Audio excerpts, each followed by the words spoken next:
एक समय की बात है, एक शहर में एक बहुत अमीर व्यापारी रहता था। उसके पास बहुत पैसा था, लेकिन उसकी सबसे प्यारी चीज़ थी उसकी इकलौती बेटी। जब बेटी बड़ी हुई तो व्यापारी ने उसके लिए अच्छे घर की तलाश शुरू की। कुछ समय बाद उसे दो युवक मिले।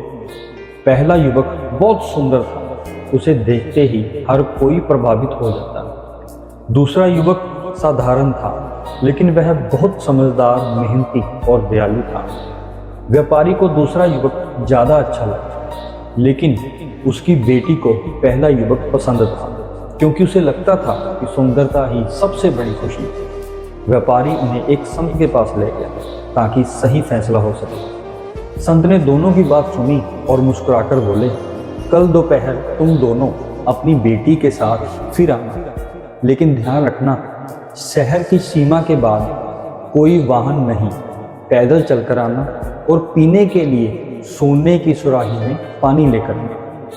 अगले दिन तेज गर्मी थी। दोनों युवक और लड़की पैदल चल पड़े। धूप इतनी तेज थी कि रास्ते में ही सोने की सुराही का पानी गर्म हो गया।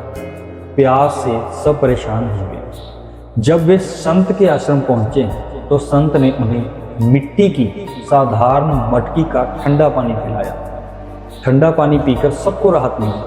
तब संत मुस्कुराकर बोले, देखो बेटी, सोने की सुराही बहुत सुंदर थी, लेकिन वह तुम्हारी प्यास नहीं बुझा सकी। और यह साधारण मिट्टी की मटकी भले ही दिखने में साधारण है, लेकिन इसी ने तुम्हारी प्यास बुझाई।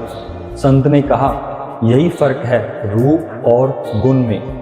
रूप कुछ समय के लिए अच्छा लगता है, लेकिन गुण ही जीवन भर साथ देता है। यह बात सुनकर बेटी को अपनी गलती समझ आ गई और उसने गुणवान युवक को ही जीवन साथी चुन लिया।